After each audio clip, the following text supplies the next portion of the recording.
Rewind, your week in review, is sponsored by the Wisconsin Realtors Association, bringing Wisconsin communities to life with great homes, businesses, and neighborhoods.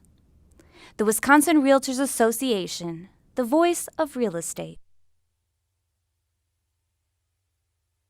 This week on Rewind. This is a problem that has been decades in the making and will not be fixed overnight. Assembly leaders recommend a $10 million down payment as the clean water crisis in Wisconsin worsens.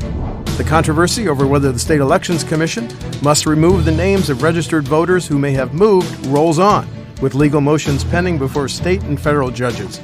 Democratic National Convention officials introduce media organizations from around the nation to Milwaukee. Milwaukee will host the July convention that will pick the party's challenger to President Donald Trump. 7 file papers to replace retiring Milwaukee County Executive Chris Ablin. And WisPolitics Weekly Stock Picks, that and more on the January 10 edition of Rewind. I'm Steve Walters. And I'm J.R. Ross. First Rewind of 2020. Happy New Year, JR. Same to you. I've already broken my resolution. How are you doing? Good, actually. Quite well. Okay. All right. Okay. Let's talk about the news. The Speaker's Task Force on Clean Water reported, and they had, I think, 14 hearings. Mm-hmm. Each hearing, they said, lasted 6 or 8 hours. They consulted literally thousands of people. They made these recommendations. They want to spend $10 million. But before we look at, number one, hear from the co-chairs, and number two, walk through about 5 of these recommendations, there were no senators there. Bad sign for it becoming law? First off, is a Speaker's Task Force, so it's all made up of, comprised of Assembly members, but there is kind of a connection there in that the big question I have been asking about this week is what's that price tag mean for the state Senate? Because remember, there's a package of homeless bills, right? Came out of a advisory council. That's like $7 million and change over a 2-year period. That's hung up in the state Senate because of the price tag. There's a contingent of the Assembly or Republican caucus in the state Senate doesn't want to spend any more money right now. This is a different issue. You have water quality issues that are breaking across party lines, across geographic lines in Wisconsin. You have like issues in Milwaukee with lead pipes. We have PFAS. We have talk all about kinds of PFAS. things. The DNR press release today, they're providing water to one more homeowner in the Marinette area because of the PFAS tests in that homeowner's wells. So this is happening daily. Excuse me. Yeah, well, there's a feeling that especially rural Republican lawmakers need to go home with something in hand saying, look, this is what I did to help address this issue. But that price tag, I have not seen yet where the caucus is for Republicans in the Senate on $10 million. Now, we should get new revenue numbers before too long. Yes. There's no guarantee they'll be higher. Right. But we kind of talked in the last year about how corporate tax legislation looked pretty good so far in the fiscal year. So maybe there's more money in the till to use for stuff. Maybe. Maybe that loosens the kind of the purse strings, but we got to watch that issue. Okay, and you and I watched the press releases after these news conferences. So immediately, Assembly Speaker Voss, Majority Leader Steineke said, we really like this. Mm-hmm. Gordon Hintz said, I want to commend the governor. I want to commend the Democrats on the Speaker's Task Force. Nothing from Fitzgerald. No. No. Don't forget the governor also released his kind of like report on clean water. 45 minutes before the news conference. Now, we were told that there was not meant to undercut anybody, that, this is all kind of in concert with each other. But anyway, there is that. And don't forget that PFAS issue. There's a vote in the Senate committee this week about, so PFAS are these chemicals in firefighting foam, nonstick cookware, that kind of thing. Yep. Big issue in Marinette, Peshtigo area. John Nygren, co-chair of the Finance Committee. Also in Madison, and that they found traces of that in various places. That committee vote was split along partisan lines. 3-2, Republicans yes, Dems no. Democrats want a more ambitious bill that Republicans say goes too far, would blow up industry, in the words of Rob Coles, the chair of that committee. The scientists support it, but either way, there's a split on that issue. So you've got these 3 fronts, really. You've got this water package and kind of the governor's, report. You've got the PFAS bill, which is like firefighting foam, that stuff, like addressing this. Yep. And then thirdly, there is a bill that Dems proposed called the CLEAR Act. It's the more aggressive version to deal with the issues in the firefighting foam bill. That one is now in negotiations between Rob Coles, chair of the Natural Resources Committee, John Nygren, again, co-chair of Finance, who's from the area, one of the areas most impacted, Dave Hansen, also from Green Bay, a Democrat senator. They're all working on this. So can you get these 3 pieces through oh, by the way, it's early January. We're getting done by end of February. And Hansen at that meeting called PFAS the next CPB issue, major catastrophe. Okay, time to hear from the co-chairs of the Assembly Task Force, and we want to walk through 5 of the specific recommendations. Please. Wisconsinites rely on this important resource as a pillar of both the economy through agriculture, industry, and tourism, and our health through clean drinking water. As Representative Shanklin has said, it is our intention to continue working on this important issue next session and beyond. This is a great opportunity for us to work together and move the ball forward on water quality. I especially appreciate the people who came to the hearings, testified at 14 different hearings, and who emphasized the need to act now to protect current and future generations from having to drink bottled water. Next 2 months. Let's walk through 5 of the big ticket items. Let's walk through the first one, $2.9 million to hire more county land and water conservation officers.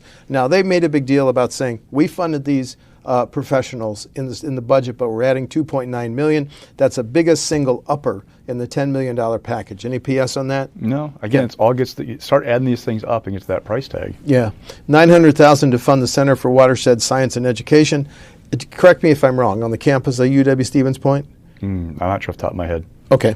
$800,000 more for programs that replace contaminated wells, making wells that are contaminated by nitrates a higher priority. Yep.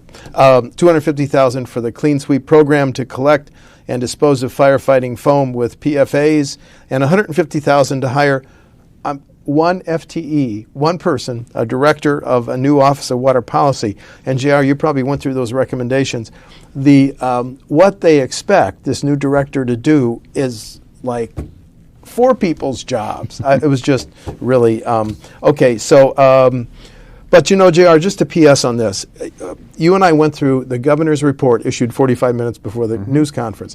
He said if you replace, the estimate in that report, if you replace all the private wells that exceed the nitrate standard, the cost is $440 million. So this is kind of a down payment, isn't it? Yeah. Well, think about the cost. Let's expand the cost. How much would it cost to replace all the lead pipes in various cities across Wisconsin, right? I mean, like, this is an issue that is not new. Right. But it has percolated up. Again, you have southwestern Wisconsin with its issues. You have the Marinette-Peshtigo area. You've got Milwaukee. You've got I mean, again, it is not just a regional issue, and it is going across not just a Republican area or Democratic area, but it's going across these regions. And they got to figure out something to go back home and say, hey, we did something about this. And it's also an issue that's kind of only exploded in the last 14 months, clean water. Okay, let's talk about a new subject. We took last week off and had a wonderful time with our families. Go back to the controversy over moved voters. Let's just walk through 4 things that happened. And the Court of Appeals said it would not review the judge's purge order, the judge, Ozaukee County Judge? Malloy, yes. Okay, but there's a footnote on that because yesterday the Department of Justice asked the Supreme Court to either take the case or order the Court of Appeals to review. So here's what happened. So Malloy issued his order, okay, that's saying that Elections Commission, you're wrong.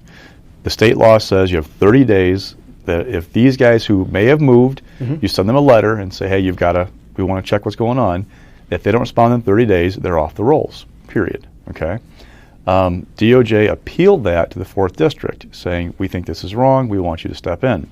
Now, the Wisconsin Institute for Law and Liberty, conservative group, while that was going on, went to the state Supreme Court with a conservative majority and said, hey, take this case directly. Yes. It's going to get there anyway, we want you to take it. Right.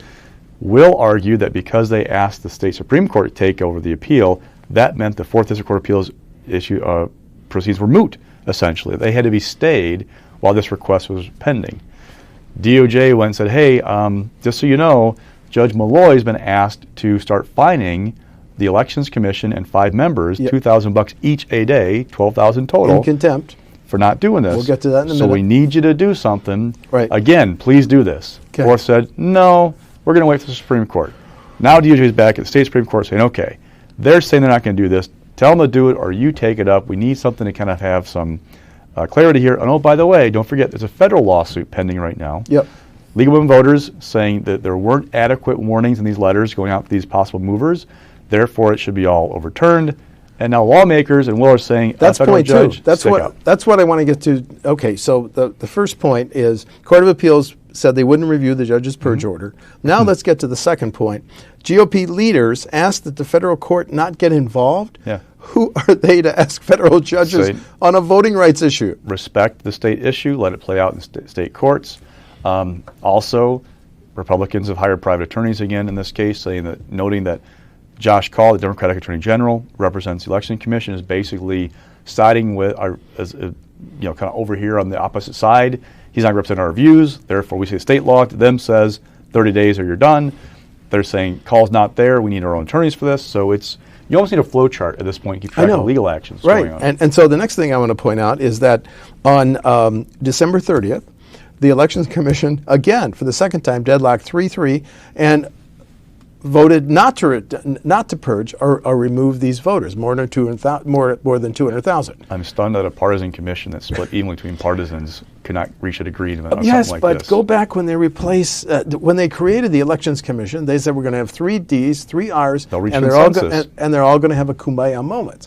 Oh, well, okay. And secondly, as you just said, Will, the Wisconsin Institute for Law and Liberty, has now asked who? The Supreme Court to find? State Supreme Court. They want the court to take the case. I mean, think about it. So the Fourth District Court of Appeals, so Republicans some years ago passed a law allowing the state to, when a state law goes to a circuit court, to pick the appeals court where you go. You can for shop. the appeal. You can shop.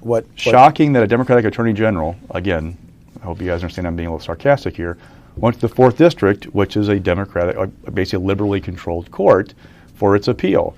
Will, shockingly, wants a Supreme Court with a 5-2 conservative majority to hear the case instead. Granted, it's going to get there anyway in the state courts. Yeah. But they want to be the process and go to a more friendly venue than the Fourth. Okay. All right. New topic. The planners of the Democratic National Convention, July 13 through 16 in Milwaukee, welcomed media from the nation, maybe the world, to come and meet Milwaukee. Now, what's the purpose of that, JR? Were they teaching them that in Milwaukee it's not a water fountain, it's a bubbler? Were they teaching them how to say Ana? What did they do? Well, a couple of things. One, there were a number of off-the-record kind of like walkthroughs of here's how security works, here's how you apply for your credential. There's also this kind of public piece. This goes back to like the symbolism of bringing the convention to Milwaukee, which is one, the blue wall, Wisconsin, Michigan, Pennsylvania crumbled in 2016. Yep. Democrats want to reinforce we're going to rebuild that blue wall. Wisconsin's a key cog in that. Two, they want to fix the problem that happened in 2016, in which Hillary Clinton, post-primary, didn't come back to Wisconsin. Primary, she lost to Bernie Sanders. Didn't come back to Wisconsin because they thought it was in the bag. Yeah. They neglected the state, and all of a sudden, Donald Trump won by less than 23,000 votes. Yep. So there's that symbolism there. Like, we're here, we're fixing what we did wrong the last time. We're committed to these Midwestern values. We're going to show you guys that we're there for you on these issues. We're paying attention. This is part of that focus. Okay, and the planners say it may draw 50,000 people to southeast Wisconsin. They'll be staying in some Illinois hotels. And they also said, it was interesting, the Journal Sentinel reported that they have met their fundraising goal. Now, I don't remember the number. Do you remember? Yeah, the Business Journal also had that. They originally was $20 million was the original, kind of the first piece. They got $25 million, I believe. Yep. So they're exceeding that. Now, I think they have to get to like $70 million overall. So one of the issues is conventions don't file like periodic campaign finance reports, so we can't see how that's working. But it's a matter of the progress, we say, but it's a matter of attracting those corporate donations and others from unions and others to try and get to that mark. Now, there's still a concern from conservatives that you're going to see taxpayers bear the burden of certain things like security. I think federal government, I can't remember how much money they allocate for $70 million. For both, each convention gets a pocket of money to pull this off. Yeah. But, what's the cost going to be, if any, on locals, on the police, on Sheriff's Department, on first responders, on the list. What are you hearing? I assume the planners stuffed the national media with brats and beer. Did Milwaukee come off pretty well in its show and tell moment? Good question. It's the down payment of this whole show. I mean, like for Milwaukee, it is not a top tier city, and I mean that. I don't mean disrespect to Milwaukee, but it's not Chicago, it's not New York, it's not Miami, it's not Los Angeles. It is not a city where you think of my national convention goes here right away, right? Usually these conventions are in those bigger, Houston, these bigger cities. Well, the Republicans are going to Charlotte, Miami, Texas, Austin. Here's a chance for Milwaukee to prove its kind of grit on a national stage that we can pull something like this off and do it well. So it's a challenge for them. Okay, now let's hear from the planners and Governor Evers as they were part of this Meet Milwaukee tour. We fell short in 2016, and while you can't boil the outcome of any election down to one cause, one of the errors that we made was failing to communicate as effectively as we could in key states. In fact, here in Wisconsin, overall turnout was the lowest that it's been in 20 years. So as we plan our convention, we'll be doing everything we can to put Wisconsin on the map. When we bring the eyes of the world to Wisconsin, we're going to remind the American people what Democrats stand for, from affordable health care to higher wages to common sense gun reform. And if we pull that off, I am confident that we will win in November. I truly believe that Wisconsin will be the state that elects a new president of the United States. It was key last time and it's key this time. My goal as governor, especially during our primary in April, is to make sure that every single candidate that's still in there, and I think there will be many, and I think having that big tent is really an advantage, not a disadvantage. Every one of them gets to Wisconsin and talks about the issues that are important to them, and I think that will set the stage for what's going to be happening in July in Wisconsin. Also this week, the Presidential Preference Committee, the group that formally lists candidates for the April 7th presidential primary. Let's talk about their first decision, only to list Republican incumbent President Donald J. Trump. Now, you had reported there was speculation that they might list others, but they decided just to go with Trump. Why? Basically, the argument was that nobody else was viable. So remember, this commission is comprised equally of members from the Democratic and Republican parties, right? Because they're the only parties that reached a certain threshold in the last statewide elections. They're only going to have a primary for president. Now, there's another way to get on the ballot. The people who didn't make it, i.e. Bill Weld, former Massachusetts Governor, Joe Walsh, former Illinois Congressman, can collect, if they want to, 8,000 signatures between now and I think the January 28th. They must have, of that 8,000, at least 1,000 from each congressional district. Yes. To put that in perspective, when you run for governor or state Supreme Court, a typical statewide election, you have to collect a minimum of 2,000 signatures over a 6-week period. This is a high bar to cross. The reality is for Mr. Weld, Mr. Walsh, they don't have a campaign operation in Wisconsin. They don't have a network of supporters who can go out and collect those signatures. They're not going to make the ballot. There are two trains of thoughts on this. One, Walsh and Weld hadn't proved any viability. They hadn't really done anything in Wisconsin. Yes, they're tweeting, but beyond that, are they doing anything to ensure that they're a proven candidate? So if they're not, Barack Obama didn't have a primary opponent in 2012. There were other states where he had primary opponents. Even in West Virginia, I think a convicted felon who was serving time during the campaign got 40% in the West Virginia primary. Right? But here, there was no viability, therefore no point. Now, again, those trains of thought. One, if you're Trump, you brag about all the time that you have 95% approval rating from the Republican Party, right? If you have a primary and you're at 80%, 75%, is that embarrassing? You know, why have that? If Walsh and Weld are not going to win, why risk that? You might irritate, if you're Republicans, some of the base by putting a challenger on the primary ballot up as Donald Trump when he is enjoying 88% approval rating among Republicans in the last Marquette University Law School poll. Yep. The flip side is, though, that think about the state Supreme Court race. We've talked about this before. Democrats, we expect, no guarantee, but we expect to have a contested primary still going on come April. That means there should be a higher turnout for Democrats than you normally have for a spring election. That should, and I'm using words like should, we expect, because no guarantee. Conditional words. That should benefit the progressive challenger to Daniel Kelly, the conservative Supreme Court justice. If you had a primary against Trump, maybe it helps drive Republican turnout, which would then bleed over in the Supreme Court race and help Kelly. Now, a couple caveats here. I've heard the argument this week that, look, go back to 2012 when Scott Walker faced a recall election. Remember that primary? He had a fake primary, right? Yes, he did have a fake primary. Democrats, he actually ended up getting not that many fewer votes than the entire Democratic field in that primary. It was a way for people who backed Scott Walker to turn out and show their support for him. So one theory is, hey, the fact Trump is there, period, people will turn out, Republicans, because they want to show they're unhappy about impeachment, about Democrats, et cetera, that surge will be there and it'll help trickle over the Supreme Court race. Maybe. Yeah. But without that, how do you get that turnout for Kelly up to where the Democratic primary is going to be? They're going to use this as a dry run. By they, I mean the state Republican, state Democratic parties will use the April election as a dry run for November. They'll engage their turnout operations, the phone calls and door knocking, the lit pieces. They'll do that ahead of April to try drive turnout and see how it looks for November, work out some kinks. Maybe that helps.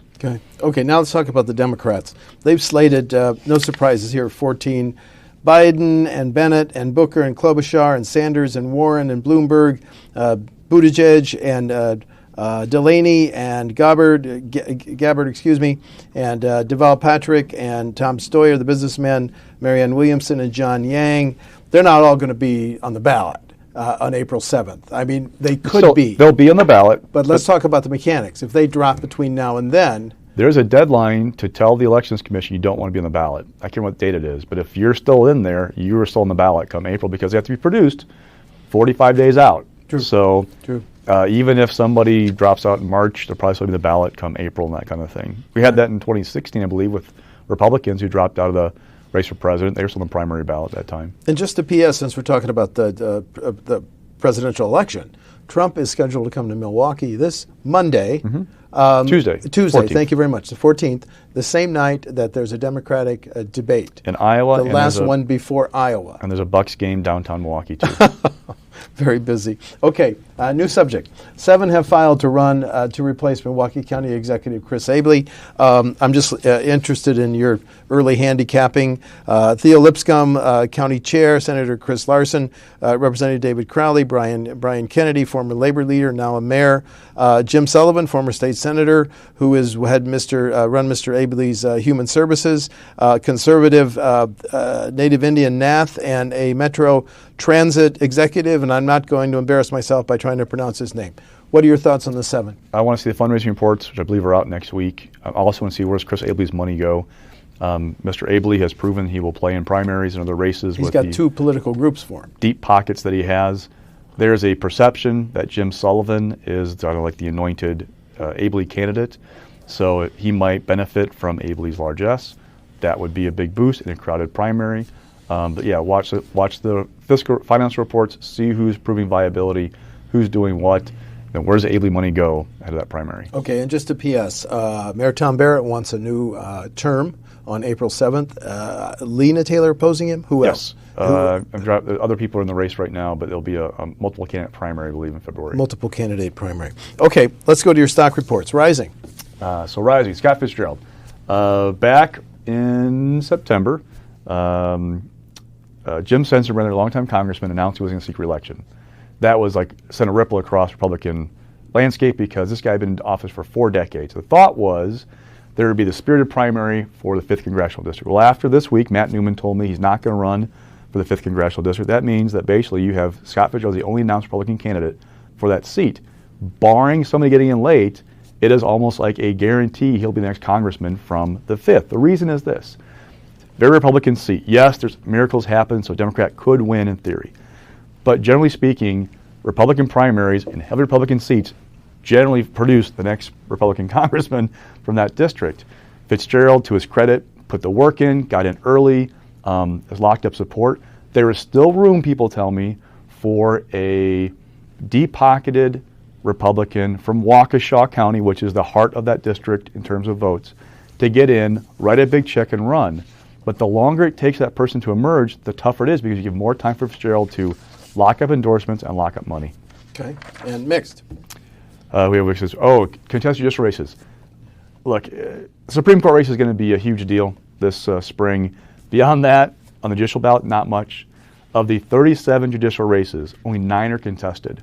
Of those, 2 are noteworthy. 2 are 2 of Scott Walker's final appointees to the bench. In December of 2018, as it went out the door, made 2 appointments. They both made the ballot. They have challenges this spring. And Lisa Neubauer, who was a Supreme Court candidate last year, lost. She has a conservative-leaning district. What's going to happen with her this spring? Yeah. Okay, and then falling. Senate Democrats. Dave Hansen announced his retirement this week. Look, Dave Hansen was able to hold that seat often up from the top of the ticket. So he was kind of like impervious to the Republican efforts. Now that he's not going to run for re-election, it makes the map much tougher for Democrats. Now you got to try to hold on to a seat that leans Republican. You have Patty Schottner up in western Wisconsin who won a seat that Trump won by 17 points in a special election. That's a difficult hold. It could mean Jennifer Schilling, who won re-election by less than 70 votes in 2016, could be the key to whether Republicans get to a two-thirds majority in that chamber this spring or this fall. Okay, I want to talk about the Hansen race. He represents District 30. He was elected in 2000, I believe. Do I have that? 2000, the first term, yeah. 2000.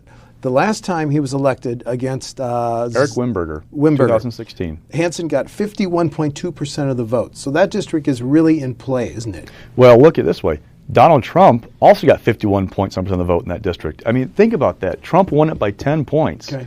And Hansen outperformed Hillary Clinton by more than 10 points in that district. That's noteworthy. You don't see that often. Okay, but I'm not done with this race yet, because when you look at the three reps in the 30th Senate District, John Mako and John Nygren and Democrat Stash Grzinski, who was just asked by his peers to consider resigning. Do you see either Representatives Mako or Nygren running?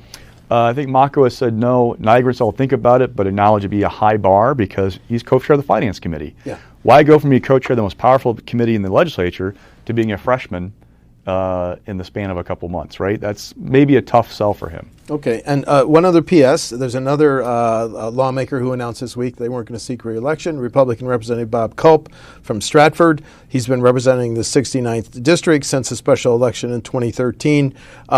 Before that, that's that safe district? Pretty Republican seat. So the primary's going to be the whole key about that one, I think. I mean, granted, miracles do happen, but I think Trump won like upper 50s, maybe even close to 60% of the vote in 2016 in that district. I'm using the Trump numbers because it's back to presidential turnout. Yes. So that's I'm looking back to 2016, but it's a pretty Republican seat. Okay, now let's do a recast. Incumbent legislators who said they're not going to run. Senator Hansen, Representative Culp, and Representative Mike Rohrcast of Neenah in District 55. Are you hearing that we're going to hear some other major retirements? Robin Voss told me before the holidays he expected a record low number of retirements, but I'm not sure how low that record is. Don't forget Rob Staffsholt is running for the state Senate. Against Schottner in District 10? Yes, he also has expected a primary. A woman's running there in that race as well right now.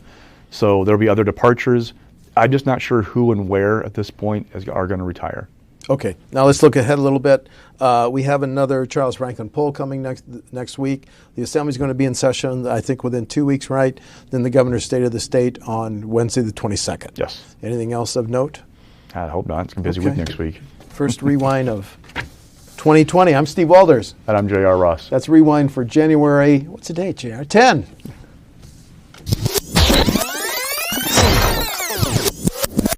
Rewind.